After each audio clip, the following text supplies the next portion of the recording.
was a visitation there. What now happened was, I remember I just came to me. I had these things I didn't think about then. I just said, we're going to have a convention. We pulled the convention. Took all long time. Ministers came. In fact, they were telling me that your meeting is bigger than anything any church in the city is doing. I've said it, I can say this publicly. Reverend Miko told me, we gave him an honorarium. He took it. And this was from students. When he saw it, he called me. He came back to me. He said, I want to tell you something. He said, God is working in this place. He said, I don't think you know. I just want you to know this. The honorarium you gave me as a student fellowship was 5 times more than what a church in this city that seats 5,000 people. And I preached at a convention gave me as honorarium. He said, something is going on here. I just want you to know that. And he left. All right? And things were happening. And I remember going to invite Archbishop Idahosa. When I got there, I'm saying, they told me 2 years. He's been booked. I said, well, he's been booked 2 years. And then he said, well, go and check whether you can find a date. When is your meeting? I said, my convention is from this. I'll never forget, 6th of April to the 13th of April. And he came and said, all right. And they opened it. And the whole place was booked for 2 years. They said, what do you say your date was again? They turned to April 6th to 13th. That was the only time in his calendar that was free. Visitation. You can't orchestrate that.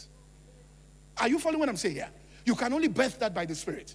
So, and I buckled. And that's why in a time of visitation, you must maximize it. They now asked me, how many days do you want? I could have said 3. My heart started beating. I said 1.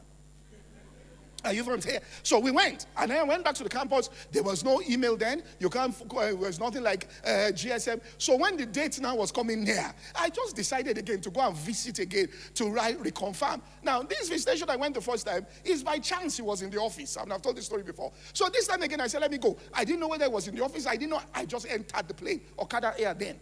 And I entered as I sat down. All right, then I looked forward, and I just saw him walk into the plane to board the same plane. I told the hostess, I said, I need to talk to Archbishop. I said, I don't think so. I said, ask him. I told him, he said, just tell him a guy from Unilag. I said, tell him to come. I came. All right, we talked about it. He took me in his car. We got down on the tarmac. He said, enter my car. We drove together. That's visitation.